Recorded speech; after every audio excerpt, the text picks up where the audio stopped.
And there was a great outcry of the people and their wives against their Jewish brethren.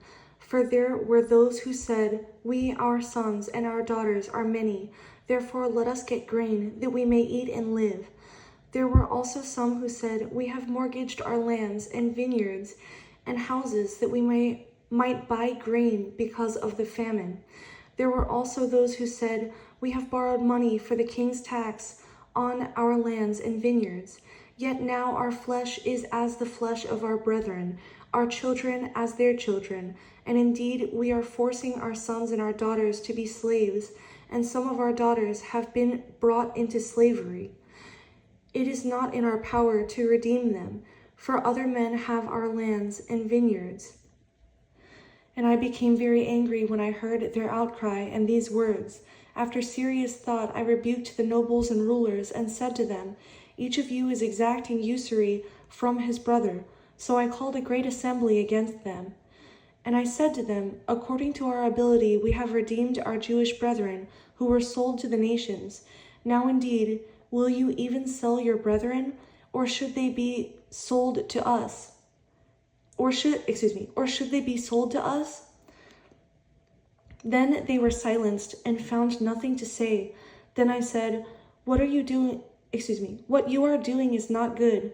Should you not walk in the fear of our God because of the reproach of the nations, our enemies? I also, with my brethren and my servants, am lending them money and grain. Please, let us stop this usury. Restore now to them, even this day, their lands, their vineyards, their olive groves, and their houses, also 100th of the money and the grain, the new wine and the oil, that you have charged them." So they said, "We will restore it, and will require nothing from them. We will do as you say." Then I called the priests and required an oath from them that they would do according to this promise. Then I shook out the fold of my garment and said, "So may God shake out each man from his house and from his property who does not perform this promise. Even thus may he be shaken out and emptied."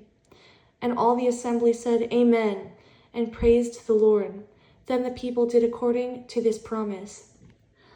Moreover, from the time that I was appointed to be their governor in the land of Judah, from the 20th year until the 32nd year of King Artaxerxes, 12 years, neither I nor my brothers ate the governor's provisions.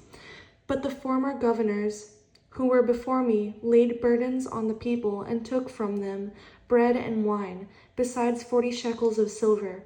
Yes, even their servants bore rule over the people, but I did not do so, because of the fear of God. Indeed, I also continued the work on this wall, and we did not buy any land. All my servants were gathered there for the work. And at my table were 150 Jews and rulers, besides those who came to us from the nations around us. Now that which was prepared daily was 1 ox and 6 choice sheep. Also fowl were prepared for me, and once every 10 days an abundance of all kinds of wine. Yet in spite of this, I did not demand the governor's provisions, because the bondage was heavy on this people. Remember me, my God, for good, according to all that I have done for this people.